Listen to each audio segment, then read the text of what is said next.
Nerds and geeks, it is on once again. The legendary Nerd-O-Roundtable is in full effect. To scream or not to scream? That is the question of the day for the seventh installment of the Scream franchise, a franchise that, surprising to me, has lasted this long. And from Listen, opening box office, seems the fans agree.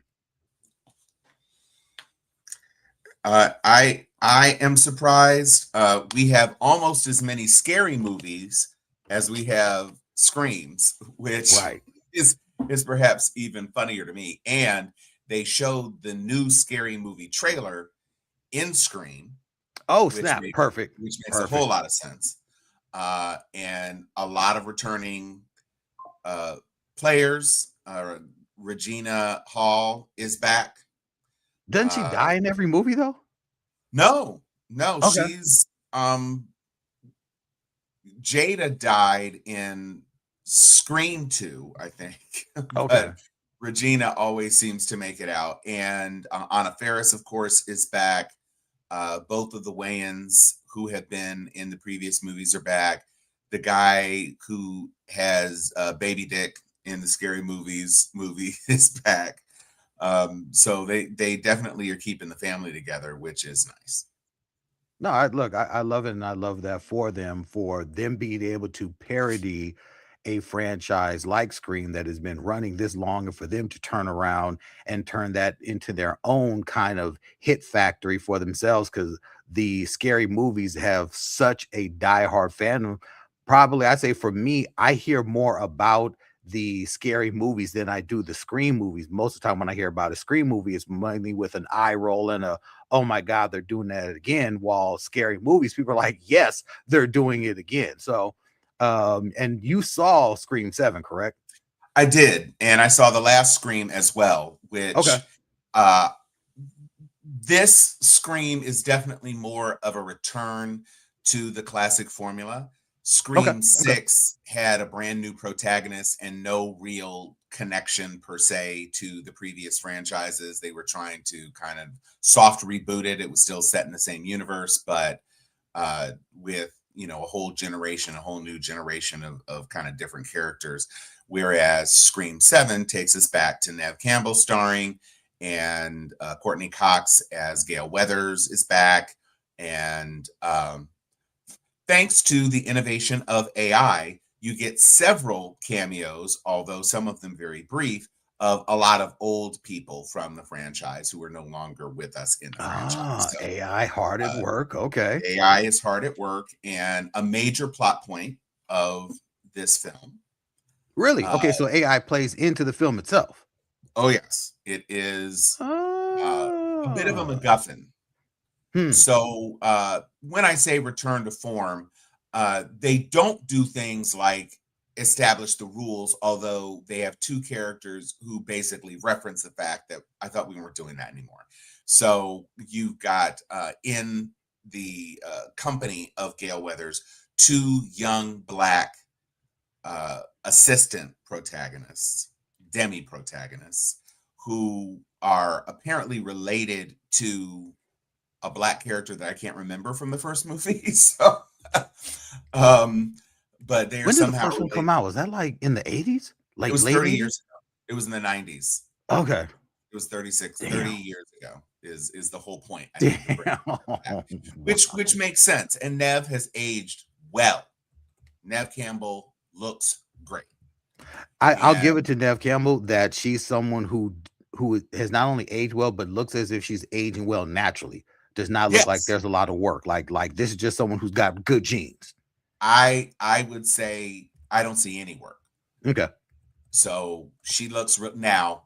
Same cannot be said of Courtney Cox. Uh, Courtney Cox is giving a lot of trouty mouth, as a certain character on Glee would have said, and she's looking like she's pulled and plucked a bit, but Mm, that has been true of Courtney Cox for a little while, so it right. didn't seem out of character.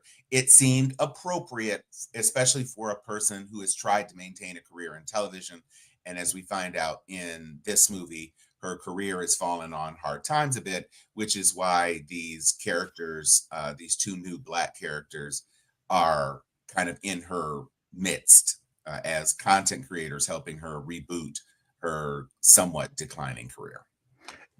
Are you familiar with the controversy surrounding this movie at all? With No, Scream 7 being I, made? I hadn't heard anything. From my understanding, there is a lead actress that was in the last Scream franchise who Okay. was pulled from this one, and Okay. that is the reason that Nev Campbell came back. I guess the Huh. one of the actors from the last Scream franchise had something public to say, which the studio absolutely disagreed with, something public, something political, that the studio disagreed with and removed her from the film, and that was what brought all Nev Campbell back and Courtney Cox back, which has led to a lot of actual calls to boycott from fans, fans to boycott the Scream franchise. Which I was like, I was curious. I didn't know if you maybe saw any protesters in the back. Dr. Liz in the building. Yeah, I did. No, I did not. I would say that if it was Ortega who said something, because Ortega was the star of the last one. Ortega, who kind of looks like Nev Campbell, okay. was the star of the last one, and she was nowhere to be seen. That might be the one. That might be the one that was booted. Well, because Paramount is owned by Ellison, and Ellison certainly is aligned with a certain political philosophy. So if Jenna Ortega had something to say, then that could well be the reason that they pivot. Although I will say that I thought the pivot was good because, again, Nev Campbell in the mold of Jamie Lee Curtis in Halloween, whose name is dropped in this movie. Nev has turned into, well, I guess, evolved. She was a victim in the first one, but she's maintained her badassery throughout her other appearances in the franchise.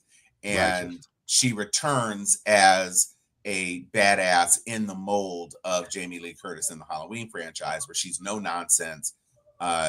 We've seen from the trailers, I think, that she has a safe room in her house and she has a secret passageway to escape from her house and she's locked and loaded. And, they do have a thing in the trailer that I'm sure everybody has seen where she's helping her daughter navigate who she believes to be the final killer. And she says, shoot through the wall now. And she shoots and you see that the killer is shot and she says, go for the head, but she doesn't shoot the head. And so, of course, that sets us up for the climax in the third act.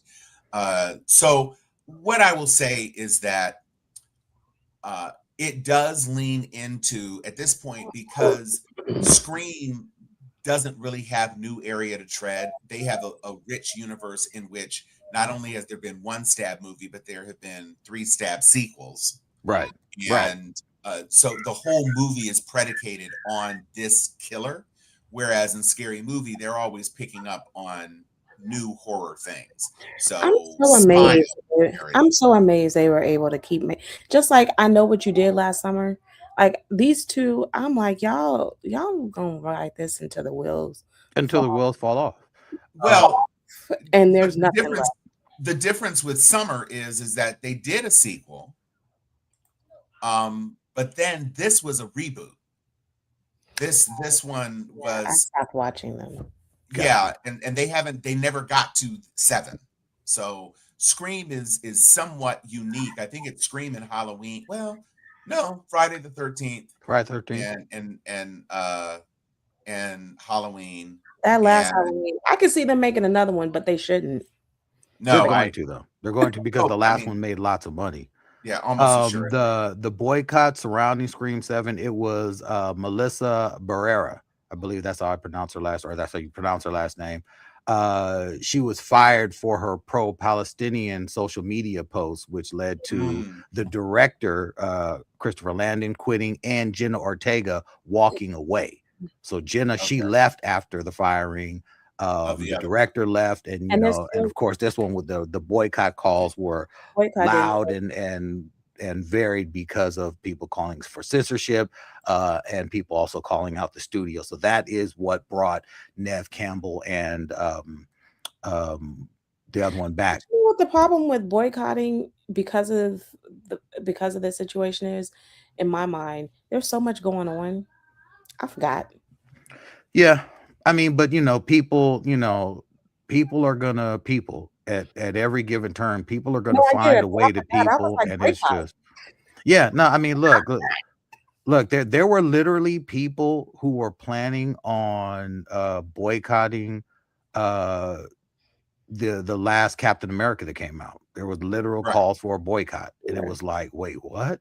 Boycott? It's like people will boycott a ham sandwich just because they're in the mood, and this is where we're at right now in society. It's we're boycott crazy or hashtag crazy. Everything for some reason or other means something to somebody, and still none of this is stopping people who want to see the film from seeing it. I mean, you know, and I don't think the controversy surrounding the film is what's driving the ticket buys, because I know several young people that work at the school that I work at who are like, I'm a fan of the franchise, I'm just going to go see it. They don't care about anything else other than they want to see it.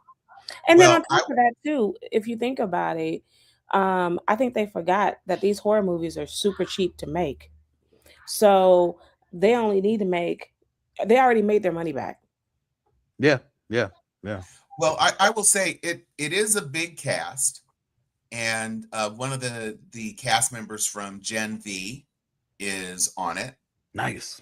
The guy who plays Golden Boy's younger brother is on it, playing a creepy character, which is part of the problem that I had with the movie. You had two kids who are both accused on camera by different characters of being creepy. And the boyfriend is creepy. And this other kid who is obsessed with the Ghostface murders is also very obviously creepy, and he looks creepy. I mean, that's one of the things about his character in Gen V. He's supposed to be somewhat wholesome, but he looks off. And then you have the girl who played the daughter in Black Lightning as a friend of Nev Campbell's daughter, Tatum. I love her. Nice. Yeah.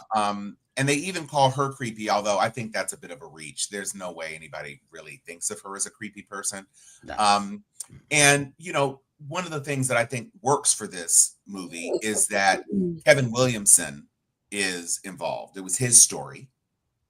And because I didn't know anything about the boycott, I didn't know anything about the controversy. And you knew, Tom. We all knew. We just forgot. I mean, there's a war going on. I mean, maybe I don't. Happening. When Scream 7 happened, I remember thinking, "Oh, Nev is back. What happened? I wonder what happened to the other actors." And I didn't pay it any mind because for me, it was a classic return.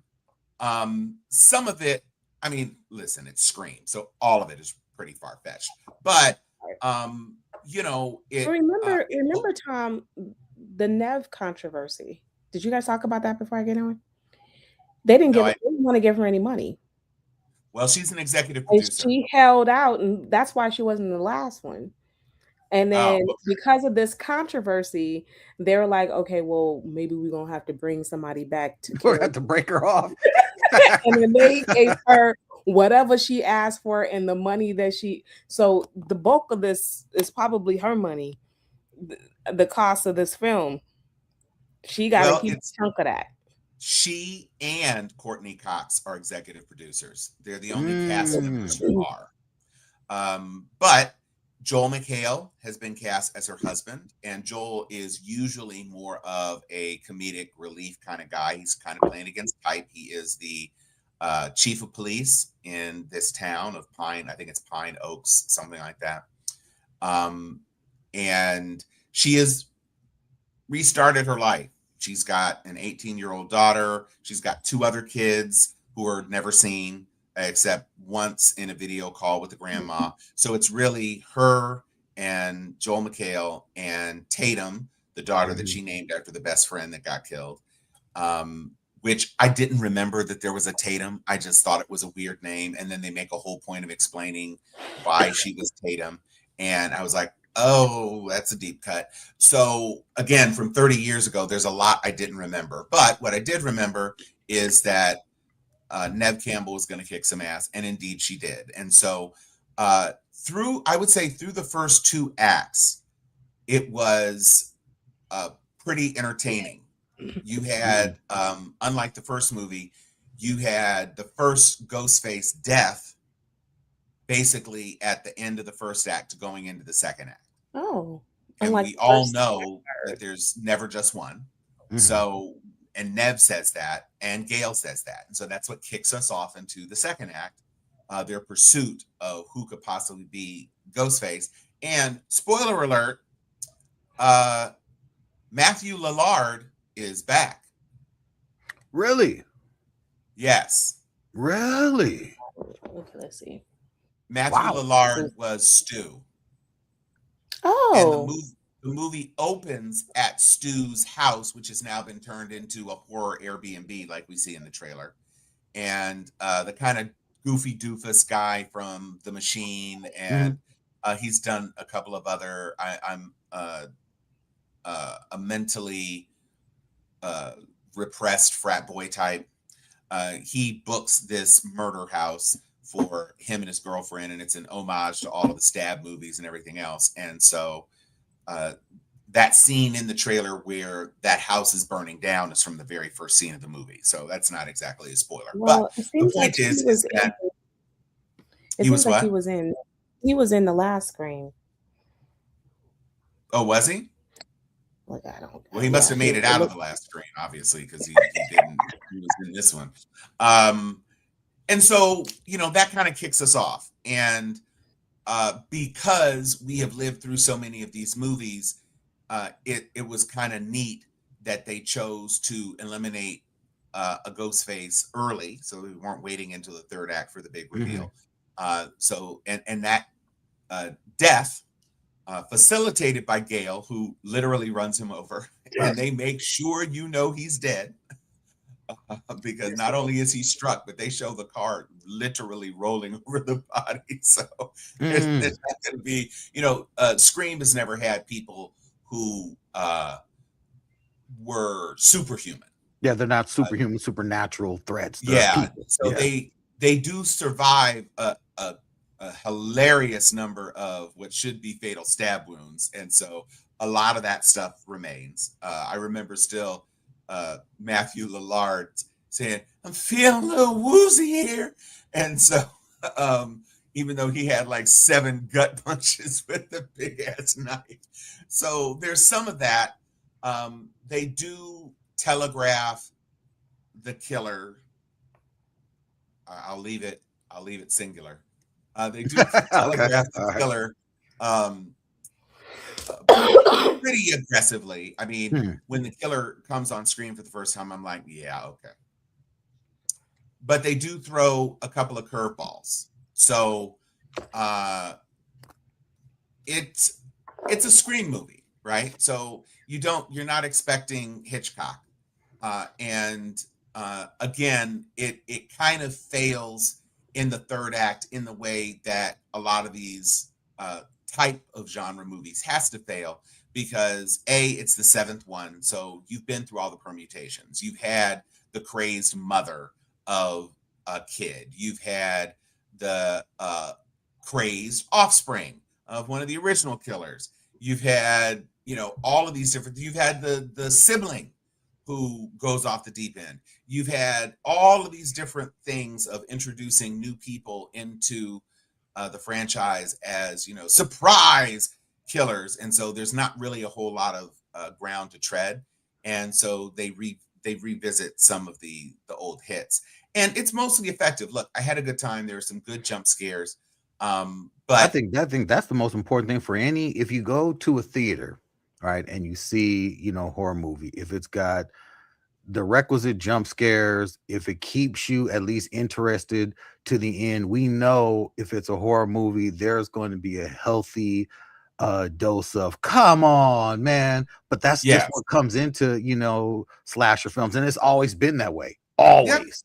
Yep. So okay, all right. So it is at least worth the AMC pass. Yeah. Oh, absolutely. And what I will say, I saw it on Dolby. Okay. And so Dolby is a great way to watch a movie. And they teased, there was a trailer, the final trailer actually was after all of the other stuff came down. Mm-hmm. And it was about a movie, it was Hail Mary. And Hail Mary thinks a lot of itself. The space movie. Yes. With Oh, the pretty boy. They have a new trailer, right? It's a little better. I'm still not interested. I'm just saying I wasn't expecting. I would have much rather seen that style of pre-trailer for Disclosure Day. Yeah. And so as I put in the chat, I got to see the Disclosure Day trailer again. It's, I think, the same one that played before. And as I said in the chat, it's a real trailer. Yeah. It's very intriguing. You get teases of the story. You don't get any real answers. You see that there's technology. You see that aliens are supposed to be a part of it, but you don't really see the connection. And it poses a lot more questions than it answers, which I think is good. Ready or Not, Here I Come 2 trailer was in it. It comes out the week before They Will Kill You. So really running those two movies back to back, which I think is a shame because Ready or Not 2 does look good. Again, packed with stars. You've got Elijah Wood in there. You've got the TV Buffy the Vampire Slayer in there. So you've got a stacked cast, and then in They Will Kill You, you also have a pretty stacked cast, and the premises are very, very similar. Of course, Ready or Not is a sequel, and so they just kind of expand the lore of the first one, whereas They Will Kill You is brand new lore. But, you know, Rosemary Baby meets a co-op is basically what it is. Now, Tom, I think I have a most important question about your Scream experience. Okay. Did you get the popcorn box? Did you get the list? I was waiting. Okay, I was waiting. I don't know if it was that it was sold out. They had it advertised. But behind the counter, they did not have them. They had Hoppers merch, which is odd because it doesn't open until this coming weekend. Yeah. They had the Hoppers cup. I take that back. They had a Scream cup, but they didn't have the Scream popcorn with the door. It must have been sold out because it was at mine. Yeah, it must have been sold out. And no, I'm not that big a fan of this franchise to spend $30. I didn't have any concessions. I went in, I ate before I left the house. So I walked right in, I watched the movie, and I left.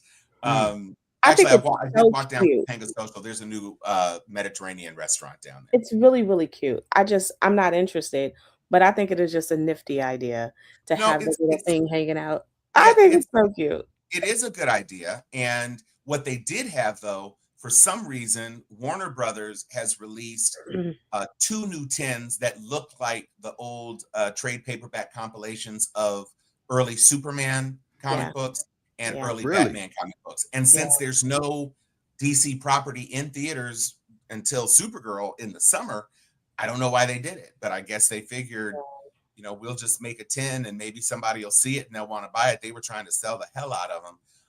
But there is no real tie-in right now. Yeah, they were doing that for Back in the Future. And I was like, well, why are you selling a Back in the Future? When they dropped the Back to the Future DeLorean popcorn box. Oh yeah, that was around. They did a special anniversary screening of Back to the Future. Right. And it was great. It was, I think it was what, the 30th anniversary screening of Back to the Future. It was that because it was set in 85, right? Yeah, I can't remember. I just remember that I got tickets for it. It was one of those. It was 40 years because it was 85 is the year he was trying to go back to. Yeah. And so yeah, I wanted to go see it. I just and I got tickets, but then I last minute I couldn't, so I had to sell the tickets back or cancel it. But I did say that DeLorean box was great. Lit up everything. That's right. Yeah. Yeah. Yeah. But I don't collect those. But I think interesting thing I saw today about not necessarily about trailers, but there is a story about an AI film that is being that was boycott, and it was boycotted by AMC theaters. And I was just curious, like, Tom, have you ever heard of an AI film festival showing shorts at AMC? Oh, No. interesting. No, and you go to movies a lot. You do too as well, Liz. Yeah, that'd be Yeah. interesting. I never heard about that. That was So a thing. that's why I'm saying I it's do weird remember because AMC. Remember back at I would say maybe 7 years ago, Mhm. AMC was partnered with Chapman, and they were releasing short films that Chapman students were making, Okay. and then they were I launching them right before, like in the midst of the previews. Like, I mean, there was only like a 2 or 3 minute And short. I think that's what this was. This was an animated short called Thanksgiving Day. It was created totally using AI tools, and it won the Frame Forward AI Animated Film Festival. And one of the prizes was that your short gets a 2-week national run through Screen Vision Media that was arranged to play at AMC theaters. But for some reason or another, film goers, not Hollywood, but it says that film goers were outraged that there was going to be an AI film showing, and they took it to AMC, and AMC said, well, I guess we can't play that. And I'm like, I know a whole lot of people who go to movies, and I don't think I've ever heard any one person say jack squat about an AI film showing during the trailers or whatever. And that's why I'm like, so when I see these stories, and I think, why don't you just go on and say, Hollywood insiders who are on this nonstop crusade against AI have, posed as film goers, and they could be people who do go to movies, but to say that film goers were outraged that AMC would show an AI anything, I think is ludicrous. I think the idea Well, that is stupid. do you think that they talked to, well, I am an investor, but do you think that they talked to the investors? They didn't reach out to me, but sent out an email. The only reason why I'm saying that is because AMC is really responsive to the investor.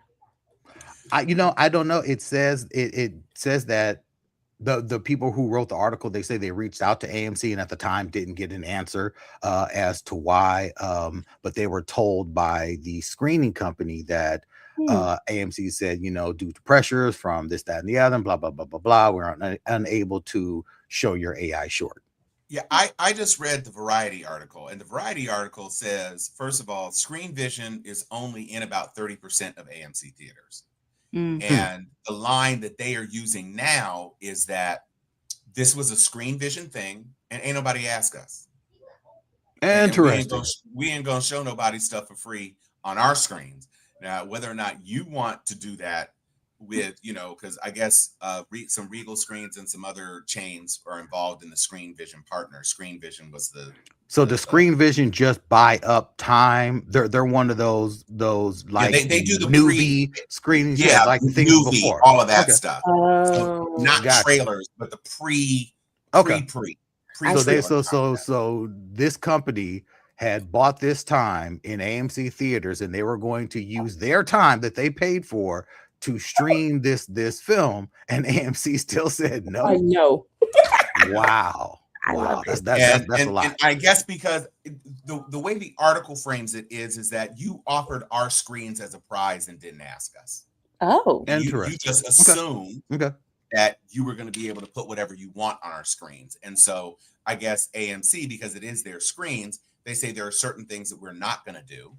And, they may have some brand agreements or, with brand exclusivity or something like that. But they just decided they weren't going to show it. Now, I'm sure we're going to be able to see this short film on the interwebs. And of course, the Screen Vision people are kind of taking the same tack that I have taken on previous shows, which is there's a generation of filmmakers who are going to be able to tell stories with these tools that would not otherwise be able to be told. And so one of the clips that I shared in the chat was a young Black creator who had created a superhero who seems to have super speed and teleportation and or electrical powers. And it's a very impressive clip. Very You can see impressive. where the AI cuts come, Mhm. but it's a very impressive clip. And these are two Black creatives who never would have been able to do anything like that with a real FX budget and what it would have cost to try to put something, even just that short little clip. The Yeah. fight sequences are dope. There's, you know, the equivalent of wire work without any wires. So it's a martial arts heavy, SFX sound effects and visual effects heavy. So it's a very cool little tight little clip, and apparently it won some sort of award in a competition that was designed Mhm. for either just innovative filmmakers or specifically a competition about using AI tools. But either way, it was pretty cool. And there are any number of clips that we've been seeing on the various streaming platforms and social media where people are aggressively using these tools to make things like Homelander versus Battle Beast Oh, or the one that Homelander. dropped today, the She-Hulk versus Oh yeah, She-Hulk Wonder versus Woman. Wonder Woman. That is phenomenal. That is Yeah, even they even got the voice work in there. They were even to use yeah. Tatiana Maisley's voice, and it's just when I saw that, I said to myself, now damn it, why was someone able to put together a better quality looking CGI She-Hulk and have a better fight sequence than was seen in She-Hulk, period. Because the She-Hulk CGI throughout the series was the biggest complaint of the series. And I'm like, how come y'all didn't use Sea Dance? Because this looks great. It looks great. I mean, other than the fact that I believe that She-Hulk definitely would get that work from Wonder Woman, who has been demonstrated in her universe to be on par with Superman in terms of strength. And she's also a battle-tested veteran of several centuries of battle experience. And she has absolutely, with her ass handed to her. But yes, I agree. It was, and let me tell you, either because of the angularity of the Homeland actor's face, the AIs featuring him are scarily accurate. He looked really good. And they have one where Homelander versus it's great because in most of these things, Homelander is actually getting handled. But he squares off against Battle Beast, and Battle Beast is no joke. So no, Battle Beast gives it to him, and the one where he fights Cavill Superman, I think that's one of the best ones. It really shows the lengths to what you can do with AI, really exploring their powers and all that, and the way it's done. I'm like, it's such seamless quality, especially for these quick clips. I'm like, it's just to show what the app can do by itself is just phenomenal work, which is why I think Hollywood is so afraid, because we are looking at a future where, with all of the home apps that we have, YouTube and the like, where we can post our video content, it's we're really moving away from people having to spend time in theaters, people having to spend time looking at stuff, on television, with kids nowadays just spending all their time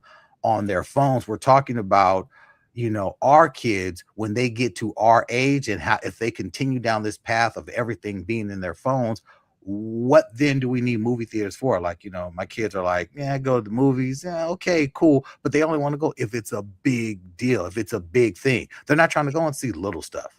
Well, and there are too many high quality things being produced for home, a la Netflix and Amazon Prime. So why, for a smaller story, and even a movie like a series like Reacher, which has plenty of action. Reacher has big screen action. Yeah. But you can get a season of 8 episodes of Reacher where you can really tease out the story and get that many more fights and get that many more kills and all that other sort of stuff. And it's a very satisfying experience to see at home. If you're watching on a 65, 75-inch screen, you're getting a pretty darn good experience. Now, what I will say is that being in the Dolby Theater at AMC, and AMC Topanga is a brand new, all digital, all laser, top of the line flagship theater with a MacGuffins. So for the first time that I think I have seen just visibly, I saw people walking through the ticket check line with a beer in each hand. Yeah. So it was like, Mm. okay, so that's something I'd never seen. Like 3 or 4 people who had obviously gone to MacGuffin's, had started to get lit, and were going to get lit in the movie theater. And I will say, listening to the ages of voices in my screening of Scream, it seems like there were fans of the original who brought their kids. Okay. That was the generational appeal. So to me, this movie harkened back to that first group of people who really fell in love with the franchise 30 years ago and were like, oh, Nevin's in it. Let me bring my kid. And I was like, oh. Some of these kills were pretty creative. There were, a lot of the standard ones because it is Scream, and so there's a lot of knife play. But this killer was very aggressive and did some pretty gruesome things. There's some pretty gnarly head wounds. Yeah, but the kids nowadays, if they watch Stranger Things, Oh, or if they watch It Welcome to Derry, they're seeing some pretty crazy stuff. Absolutely. It was just interesting to me because I could hear the high-pitched voices as we were looking at the trailer. People were laughing about stuff. As much as you all are talking about how successful Scream is, I went to see the movie that I said I promised y'all I would see last week. Was out the theaters, so it lasted. Oh wow! So it's gone. It's gone. So I was like, what was it? It was the storage, the locker, cold storage. Cold storage. It's gone. So I don't know if it was good or not. So I can't help you there, and I don't know where I'm going to be able to watch it and when. Probably on Amazon next week. So, but I did see Goat. Yeah, you said. I know, but I saw it again, and I'm going to you talked again, Liz. And I'm going to say I'm so, I'm kind of pointed at the lack of showing actually, because I feel like it was way better than I expected. Saw it again for a second time, thought it was even better than before. And the people who did, because it's the people who did our, my favorite, Spider-Man Into the Spider-Verse did this. And finally, and Steph Curry and his wife are behind it. Yeah, executive producer. Yeah. And they're in it. But I think that I think it's a nifty idea, and it really, I think it does a good job at doing the nostalgia right. I think it's a good job to keep the adult intrigued because of the design of it. There are some aspects of it that reminds you of Into the Spider-Verse, so you'll enjoy it. The soundtrack is pretty cool. I mean, I think it's a fairly good, well put together movie, even if you don't have problem is with this film, as will be with any animated property coming out.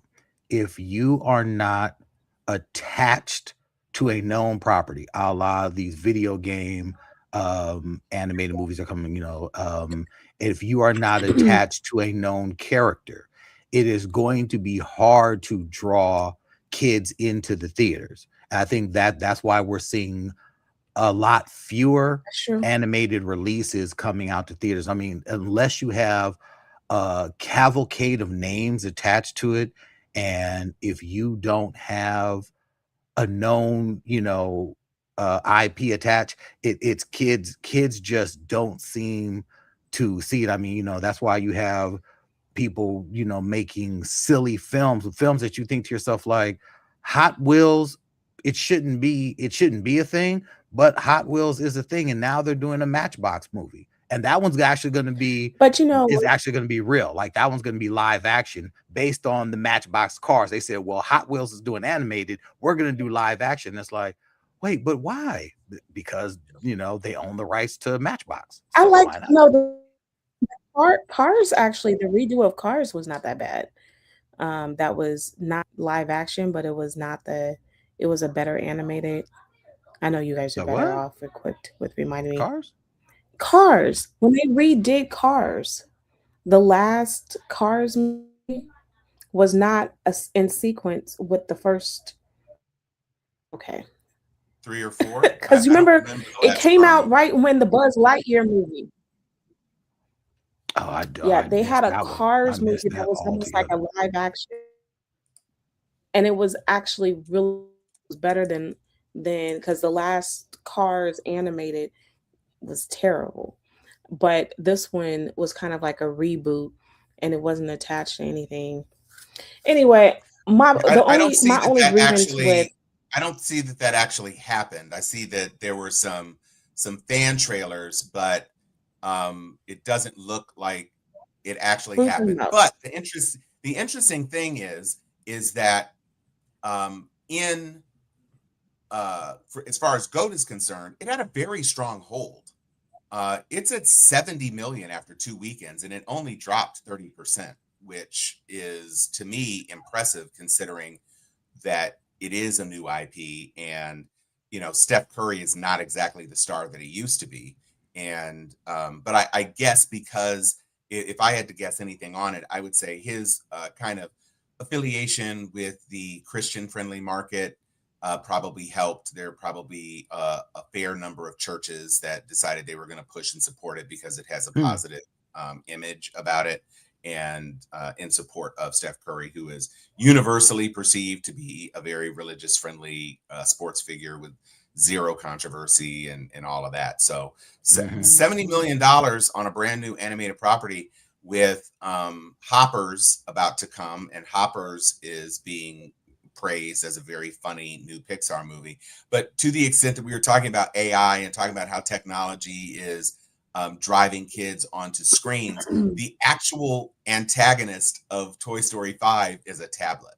Is a tablet, yes. I saw So the trailer for that, and I but was one I was thing interested about seeing it, but then I said, nah. I saw the trailer and I was like, well, I'm not gonna go see this. This doesn't even look interesting. well, I wasn't going to see Hoppers, but but one thing now I that will say I'm hearing about so many GOAT that raves, I don't know. You one said thing I what? didn't like about GOAT is the product placement. The amount of product placement in it is just ridiculous. Well, they gotta pay the bills. And there is They gotta and pay there's a for it. little bit of a tension between what's going on with Steph Curry is that it's kind of funny. You know how this movie was made because Under Armour, he was attached to Under Armour a lot, and because of Under Armour's race, the CEO making alliance with Trump, he's ended that contract, and so there's been who he's going to sign with. But other than that, yeah, no, I mean, he brought in a bunch of WNBA players, a bunch of other NBA players to kind of voice all these little characters. I think it was a good move. It was a good movie. I Yeah. think people should watch it. I mean, well, look, I say there's not really much to see out, period, right now. I mean, right now the theater space is really, really dry. Like if you're going to a movie theater right now outside of That's true. these throwback and reminiscent films, like something new from the Scream franchise or a Final Destination or something, some, like you said, Liz, some $20 horror flick that's going to make them $200 million. Yeah, like these films are easy to make, easy to put out. People are doing these little art house movies that come out, and thankfully, like we just saw the SAG after awards, and Chalamet and his crew got Nathan Wall, Sinners was like, I'll take that, I'll take that, I'll take that too, which I was like, bravo. I know Michael B. Jordan won. Yeah, Michael B. Jordan won, and that was like he was shocked. He was like, I'm not getting this, because he was in with some tough comp, and I was like, oh, he did get it. Oh, snap. I was like, oh man, they're going to give Marty Supreme something. Oh, they didn't give them that. Oh no. And then in the end, for Sinners to walk away with just overall cast in the picture, I was like, wow, that's dope. And by the way, Ryan is the first one to win that award for two films. For two films, yeah. No, look, I mean, it is something to be said for having an original property and for having something that builds on its own merits, on its own name, something that's like, nah, man, every single person is like, go see Scream. The worst critique I've heard about, or it's not Scream, but Sinners. The worst critique I've heard of Sinners is, I just don't like vampires. I think that's about the worst. Yeah, That's about the worst thing I've heard. From dusk till dawn. Yeah. This is just bullshit.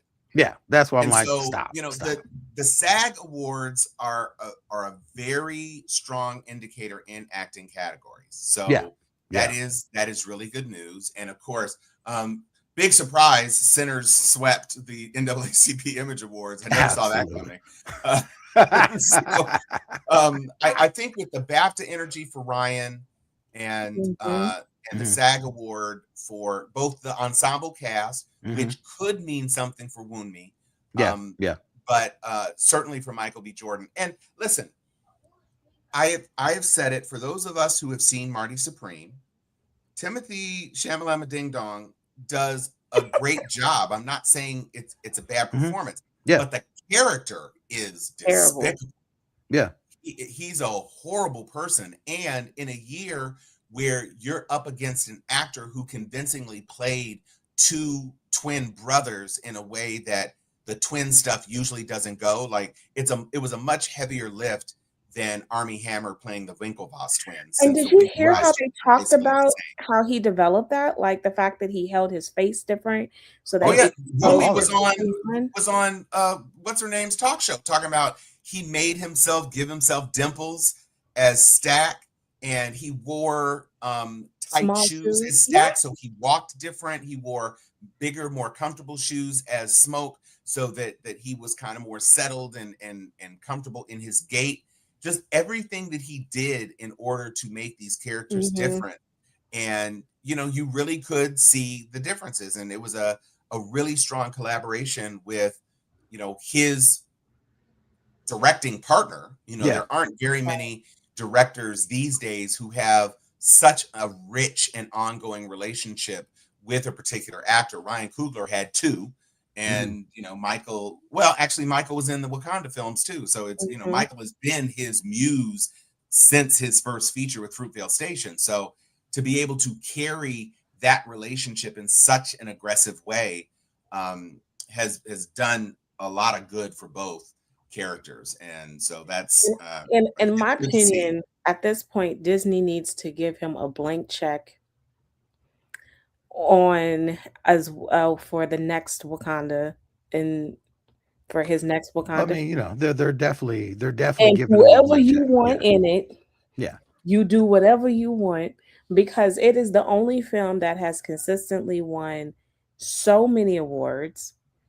And then, well, not so many, but for Disney as of late for their franchise, it is the best bet. Wakanda Forever is the one that stood out, excuse me, among everything else. But and I think that he will. I know they're hard at work in developing a story that makes sense, in trying to further the franchise and acknowledging how many people want to see T'Challa return and trying to navigate that and make it make sense. And I believe that we will get a good idea of what's going to be happening with the future of the franchise this year when we see Doomsday. But outside of that, before we get too far afield and get into overtime, what you watching, Liz? Wait, I have a question. You have a question in the chat for you, because it's not for me. For me?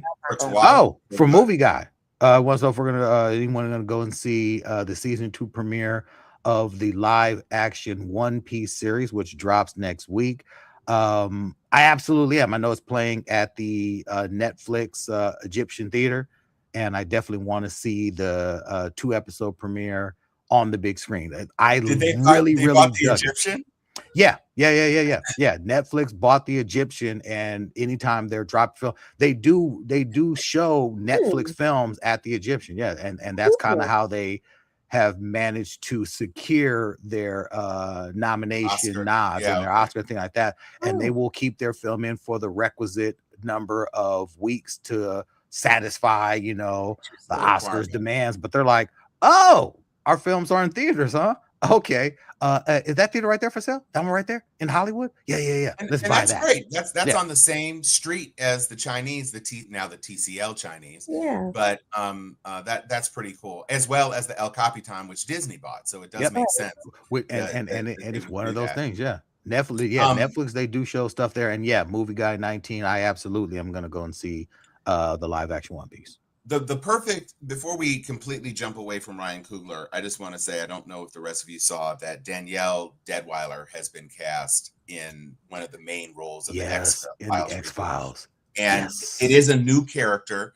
A lot of I was involved in a couple of conversations online, and they were like, "Oh God, I hope it's new characters, and they're not just recasting Scully as blah blah blah." And I said, "Well, I'm sure it's going to be a new character, but the Scully Mulder dynamic was a critical part of the show. So you've got to have a believer and you've got to have a pragmatist, and so she could play either one. I could very, based on her work in 40 Acres, I could see her as kind of like a true believer, and based on her work in I think it's Devil is Due, Pay the Devil is Due, or a show, or the series, not series, the Netflix film At the Airport, where she played a cop. She could also play the more straight-laced Scully character. So either way, I love her. So I have a question for both of you. Did you guys watch the reboot of X-Files? There was a reboot of X-Files? Oh, yeah, there was. It was only one season, though. And I'm just curious. I think Ryan's going to do a good job. And I equate this to Jordan Peele redoing The Twilight Zone. But for me, in The Twilight Zone, I thought it was easier, in a sense, for Jordan Peele to be able to do this, because the most iconic in my mind, because I'm too young, in Twilight Zone was kind of like the host, and the host is dead. So when he rebooted it, you kind of had just give me the essence of Twilight Zone. How do we feel about this X-Files? Like, does he reboot? Will he be kind of trapped with some of the trope of having Scully? Because people are. I'll say this. For me personally, I was not a fan of the X-Files. Didn't watch it. Yeah, didn't watch it. And so my onlyest interest in seeing this reboot remake from Ryan Coogler is because he's attached to it, and because if he puts his name on it, unlike the Russos, I'm gonna see it sight unseen. The Russos have absolutely sullied their name with me with all of the trash that they've produced. They have produced absolute trash. They have produced some of the worst things that can be done on the big and small screen. And so for me, that's another reason why I'm kind of like, yeah, I'm excited about Secret Wars and Doomsday, but it's got the Russos attached, so I don't know. They got me more and more feeling like they were kind of flukish with their win with X-Files Infinity War. So I don't know. Well, I watched the series. I thought the series was more enjoyable before it got too looped into its broader mythos. When it was just a police procedural about freaky shit, and every episode somewhat disconnected. It was just like, it was literally like Law and Order, just every week, new story, blah, blah, blah. When they got into the latter seasons, and all of a sudden everything was now connected to this huge alien conspiracy, and there was black oil, and then they had to do the 2 movies, or however many movies it was that they did, and the bees were taking the venom of the black oil, and it was burning people. All of that bullshit. I was fine with it when you had a recurring character like Cigarette Smoking Man, and you had the 3 characters who had their own spinoff series that kind of followed just them, the 3 Horsemen or whatever it was. I dug the original version of the X-Files, but when he started deciding, but there's more. But everything's actually linked. I was like, yeah, you know what?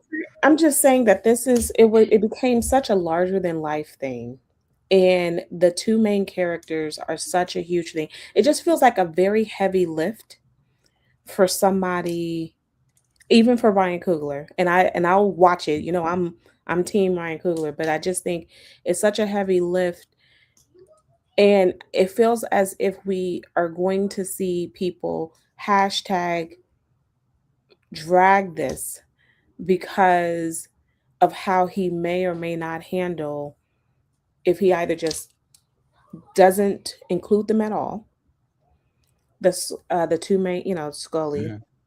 or Mueller, if you either don't include them or there's no throwback to kind of include them eventually as retirees, kind of a thing, or if it becomes, which we've all seen and talked about, if it's too black, um, because then because the original series absolutely hardly included us at Mhm. all, Mhm. even the reboot.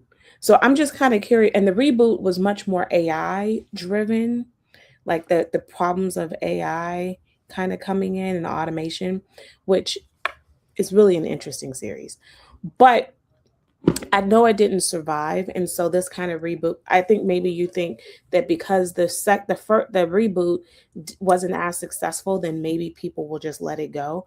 I don't know. I'm all for it, but I know that this it feels like a setup for people being angry. I don't know. I mean, if it's a setup, it's a setup of Coogler's own doing because no one asked him to do this. This is something he wanted to do. This is Yeah, I his don't. project, and I mean, I don't see that as being and a real issue. I mean, I think people who are going to hate it are going to hate it, and people who are going to watch are going to watch. I think we are kind of in that space now where there is no in between. It's like there are people who are going to go into it looking for there to be problems. There are people who are going to go into it like, you know, me, who don't care and have never seen the original for it to matter, for it to throw me off. So I'll be watching with a fresh set of eyes. There are those who are going to be looking for that connection. You know, maybe Mulder is now the head of the organization that is tracking down the X Files, or maybe Scully ran off with the X Files and is living in France, you know, sipping mochachinos. I don't know. I don't even know what the X Files are. I mean, so I I don't know if that think. really matters. I think to me that a critical difference is that Coogler is still on top. Yeah, Mhm. By the time Jordan Peele took over the Twilight Zone, he had disappointed some folks, and then he has only continued to disappoint folks with his subsequent features. He has never been as popular or as innovative as Get Out was. He has tried a couple of Yeah. times. I yeah, have found things to enjoy about all of his films, but Us was definitely not Get Out. Get Out stands alone as just yeah. particularly outstanding. And even Nope, I loved some of the things he was trying to do with Nope, but I don't think it was as successful as it might have been. You had a great cast member with Kiki Palmer and Daniel Kaluuya. You It know, just didn't land. Oh, it nope. didn't land. Nope started off really, really good. I was It did. all in until I saw what it was that they were up against. And then I was like, ah, get me out of here. This is some Right. bullshit. And so, but Ryan Coogler right now, you can't find anybody to be pissed at Ryan Coogler about anything that That's he's done. true. That's Yeah. And true. Yeah. so, again, this is a procedural, it's grounded, but it also has some of the kookiness that has marked some of his, I mean, certainly his most financially viable projects. So, you know, his biggest hit to date is a superhero film, Yeah. but he has done an excellent sports film with Creed. He has done an excellent biopic / true crime with Fruitvale Station. He has done a vampire genre pick with historical. Really, it's not a vampire genre pick. It's a historical pick with a vampire device. So every single thing that he has That's released, true. he has knocked it out of the park. And so I think he is the current it boy. And with all the conspiracy theories about stuff that's going on right now in our own Mhm. country, I think the time is right Mm. for something like X Files to come back. And just to give you some context, Twala, the X Files were a set of secret government documents that Mulder and Scully were investigating. So It could be I So they're actually like files, like someone left a bunch of it's files on the literally desk, these are files unsolved cases. that are in like but a it didn't have basement to office. be. It just like how Tom was describing it. It didn't have to be alien. It just at a It was point just weird. became alien focused. Right. Oh, okay. I thought it was all a aliens. lot I of thought it was literally a police procedural about freaky shit. That's what it was. Yeah. And so from Ah. that, you could pretend that any unexplained thing could be an X-file. And so, you know, it could be anything from the Zodiac killer to a town that was experiencing a weird phenomenon. So in the way that Fringe kind of tried to be the X-Files again, which was perhaps the closest attempt to actually mirror the X-Files. And then Fringe, again, once tied it back to some big overarching bullshit. And so you know, that was fine. I enjoyed Fringe, but I enjoyed the X-Files. It also could be, and if I'm not mistaken, if I not remember, they also did like assassinations. It was a lot of stuff. Yeah, it was a lot. It didn't have to be sci-fi. It was just weird stuff, unexplained phenomena. I mean, when you watch the title sequence, and you can look at the title sequence on YouTube, it's, you know, it's like unexplained phenomenon, you know, this mysterious, you know, it's just all sorts of different things.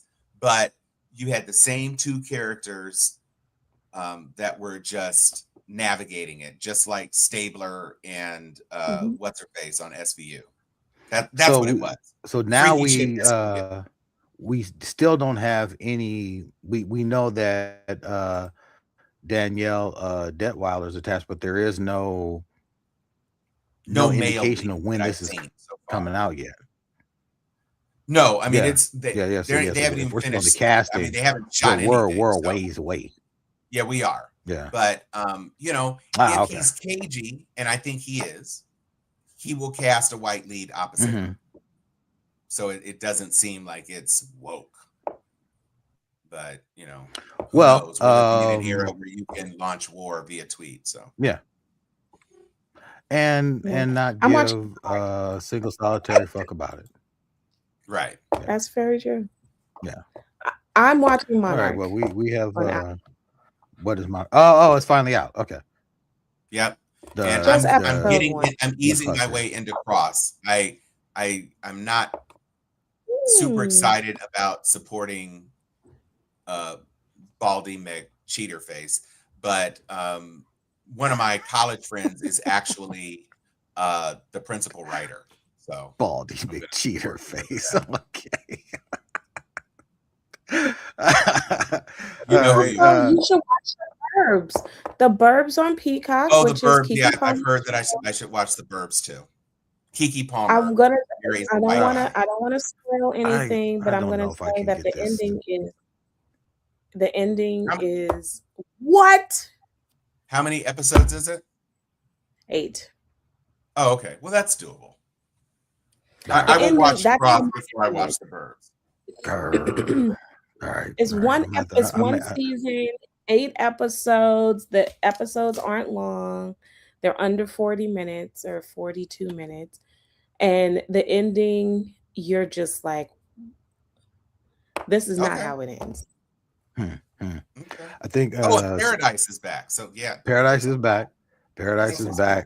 If you get an opportunity and just want to see some good swashbuckling maniacal violence, check out The Bluff. The Bluff is a good pirate watch. It's nothing. They're not, you know, going for Oscars. You know, they're not. But it's a excellent release for Amazon Prime. Priyanka, is that how you pronounce her name? Priyanka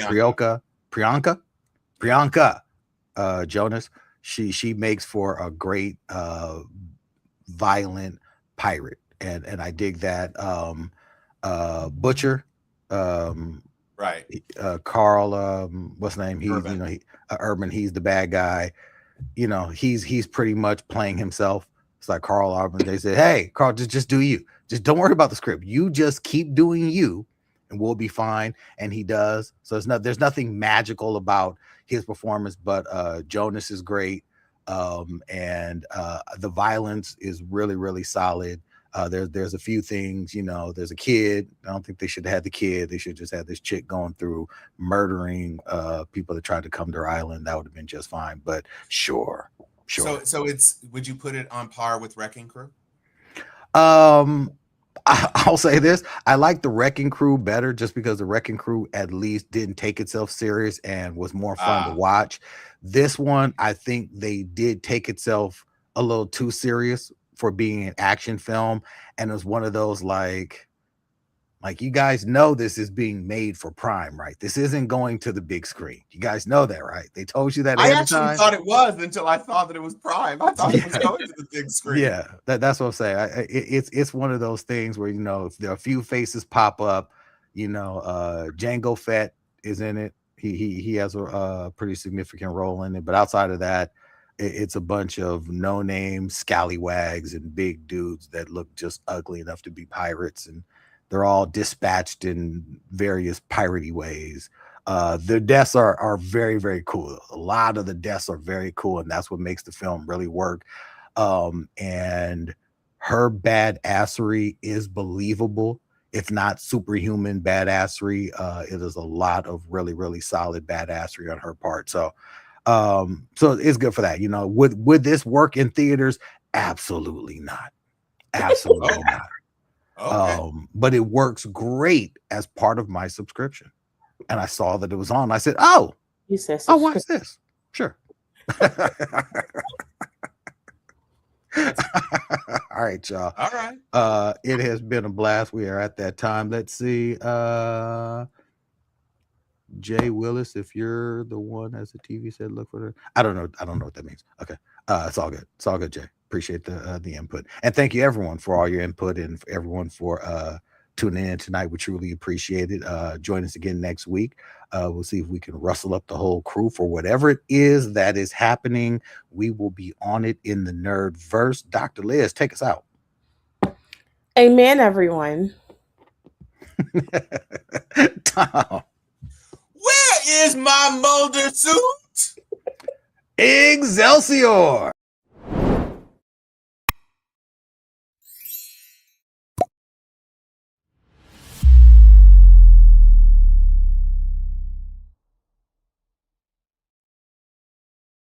Boom.